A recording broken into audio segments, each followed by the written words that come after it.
Salut tout le monde, j'espère que vous allez bien. Aujourd'hui, petit nouveau concept sur la chaîne, on va parler des pires échecs d'Apple. Allez, c'est parti.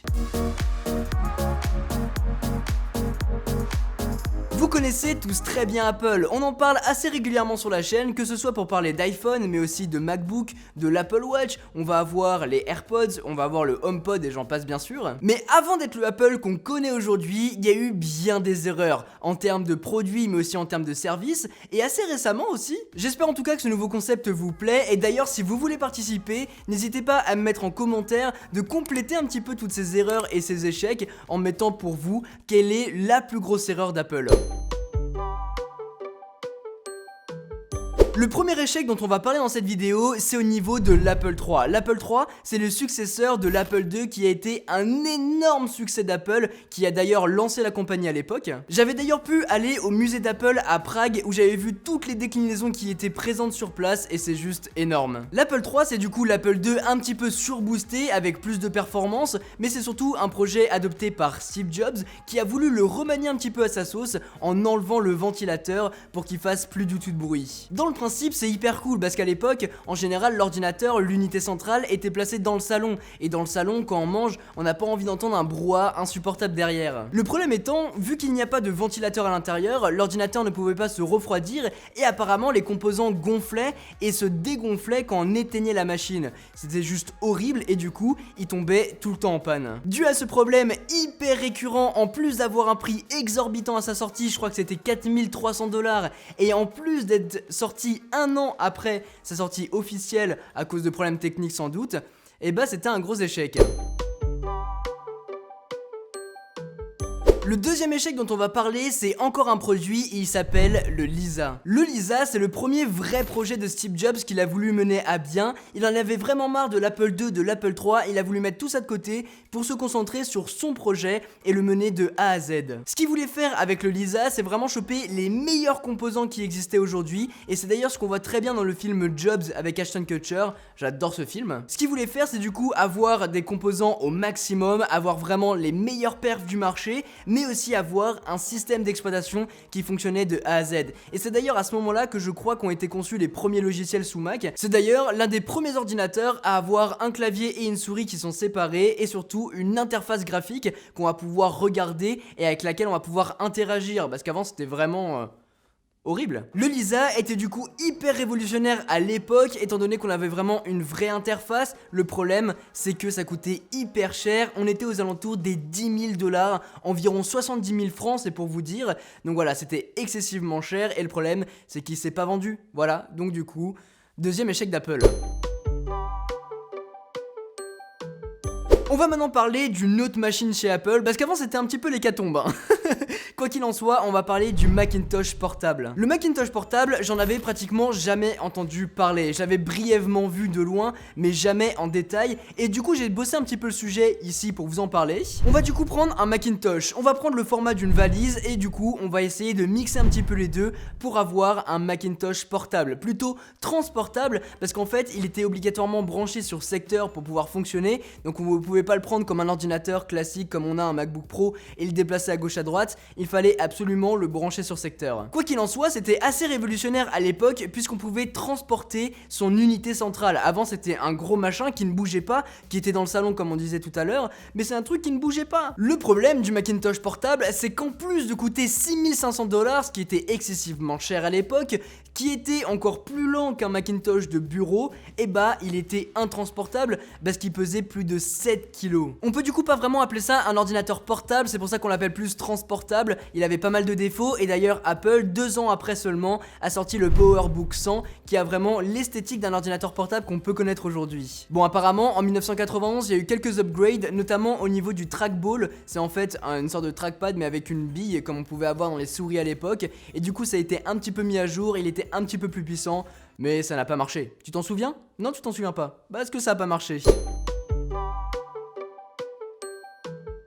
En 1993, Apple a annoncé le Newton. Le Newton, c'est un petit peu l'ancêtre entre un smartphone et une tablette. C'était assez grand qu'on pouvait quand même tenir dans la main et mettre dans la poche de son costume.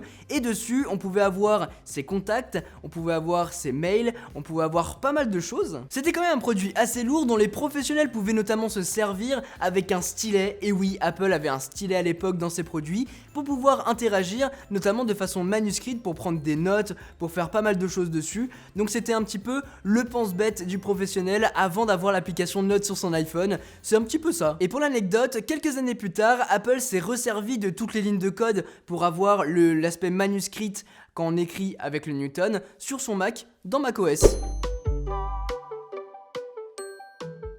Le Quick Take. Et oui, Apple a fait des appareils photo numériques. On a eu la version 100, la 150, la 200, mais globalement, les trois n'ont pas fonctionné. En fait, elles fonctionnent maintenant parce que tous les collectionneurs veulent rapatrier ces objets pour vous les présenter. Mais sinon, à l'époque, c'était un gros bide. C'était un échec parce que finalement, ça combinait tout ce qu'on n'aimait pas chez Apple. On va avoir un appareil photo numérique qui pouvait seulement sauvegarder 8 photos.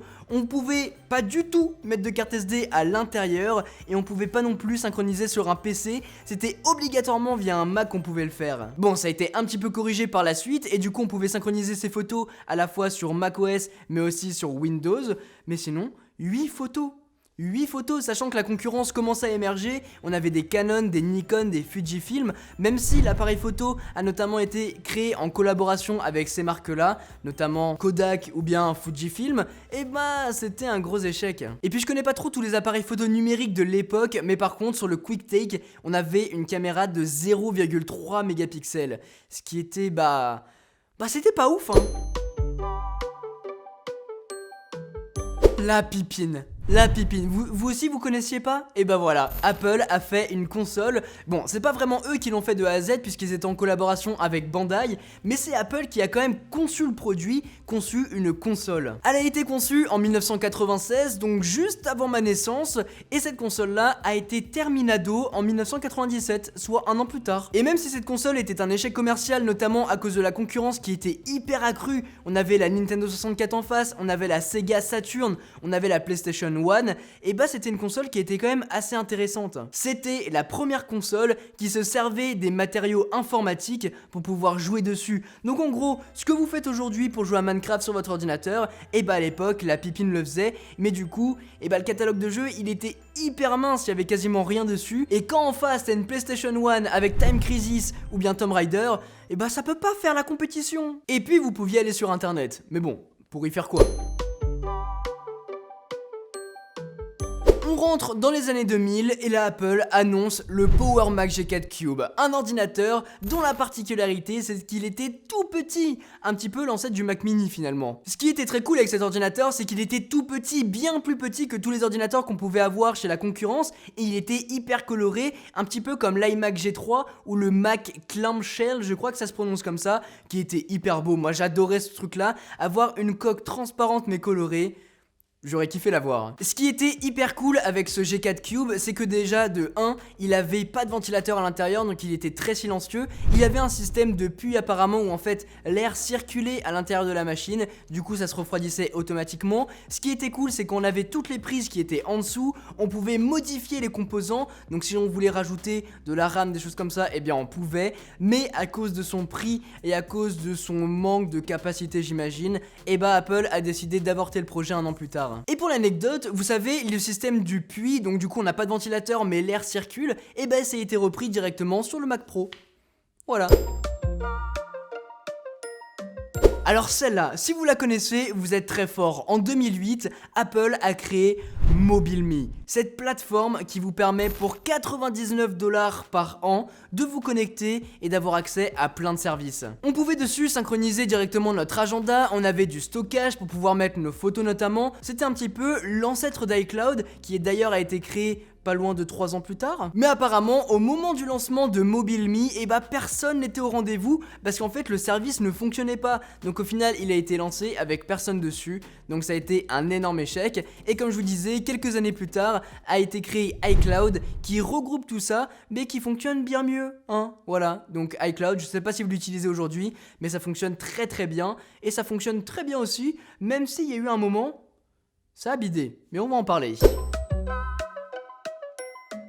Apple, c'est aussi les gates, les dramas, et je pense que vous vous souvenez de certains d'eux. Le premier dont on peut parler, c'est par exemple l'Antenna Gate avec l'iPhone 4. L'iPhone 4, c'est vraiment un de mes produits préférés. Il est juste incroyable, fait en verre au dos et devant, avec un contour en acier inoxydable. Le problème de ce contour, c'est qu'en fonction de comment on tenait l'iPhone 4 dans la main, et ben on pouvait ne plus du tout avoir de réseau. Donc du coup, t'achètes ton nouvel iPhone 4, tu le tiens comme ça pour téléphoner, et bah t'as plus de réseau. Voilà, donc ça arrivait sur certains modèles, d'autres non. Mais voilà, globalement, il y avait ce problème-là qui était assez récurrent.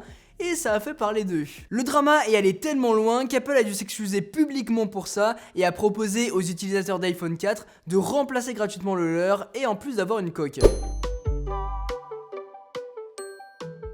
Le second dont on peut parler, c'est le Mapsgate. Juste avant qu'Apple crée sa propre application Plan, ils utilisaient les services de Google jusqu'en 2012 où ils ont présenté la leur. Mais le problème, c'est que quand c'est sorti, c'était truffé de bugs et quand on faisait une destination, par moment, ça nous emmenait n'importe où. Et il y a même une histoire complètement folle où des gens faisaient un trek dans le désert et ils se sont perdus à cause de l'application. Ils sont allés hyper loin et ça a énormément tourné sur le web de cette histoire. C'était fou. Après, 2014, le Bangate avec l'iPhone 6, vous connaissez, vous en avez sans doute entendu parler, le fait qu'on pouvait plier à la main son iPhone 6. Unbox Therapy en a fait une vidéo qui a fait des millions de vues. Voilà, donc le Bangate, tout simplement. Quelques mois plus tard est venu le Celebgate. C'est en fait des hackers qui ont piraté iCloud, le service dont on a parlé tout à l'heure, et qui ont dévoilé au grand public des photos de nus d'actrices notamment. Et même ces actrices avaient tellement de pression que c'est même elles qui ont révélé leurs propres photos au monde, tellement ils avaient de pression de ces hackers. Donc voilà, il me semble que c'est l'une des seules fois qu'iCloud s'est fait hacker, en tout cas qui a eu cette telle proportion. Et c'était le Celebgate. Et du coup, quand tu parles d'Apple, en général, tu dis sécurisé, et eux qui ont toujours un discours en disant bah on est plus sécurisé qu'Android, et bah là ils étaient pas bien, hein. Et finalement, il fallait qu'on en parle de ce fameux AirPower, cette station de recharge sans fil qu'Apple nous a présenté il y a de ça 2 ans il me semble, et qui est pas du tout sorti. Le AirPower, si vous ne savez pas, j'en ai fait une vidéo complète juste ici, c'est en fait un galet qui nous permet de recharger à la fois son iPhone, son Apple Watch et ses AirPods sur un seul et même galet. Le problème c'est qu'avoir ces 3 appareils avec la technologie d'Apple, c'est-à-dire avoir des bobines un petit peu partout, nous permettant de recharger sans fil peu importe où on met son smartphone, et en plus de pouvoir détecter quel smartphone est posé dessus et avoir du coup une notification quand c'est le cas, et bah tout ça rassemblé, ça faisait un produit qui n'était pas fonctionnel, qui n'était pas opérationnel pour sortir au grand public sans avoir de dommages, sans avoir de bugs. Au final, ils ont décidé de pas le sortir, de pas le dévoiler, et même si on regarde la boîte des derniers AirPods, on voit qu'il y a écrit conçu pour le AirPower, mais finalement à l'heure où je tourne cette vidéo, le AirPower n'est pas du tout sorti, n'est pas prévu. Peut-être qu'Apple le relancera quand les technologies vont un petit peu évoluer.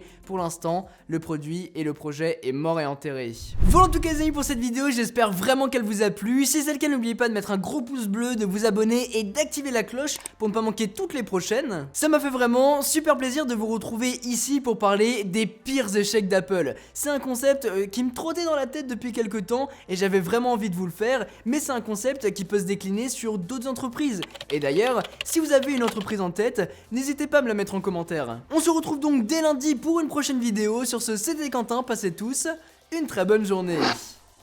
Tchou.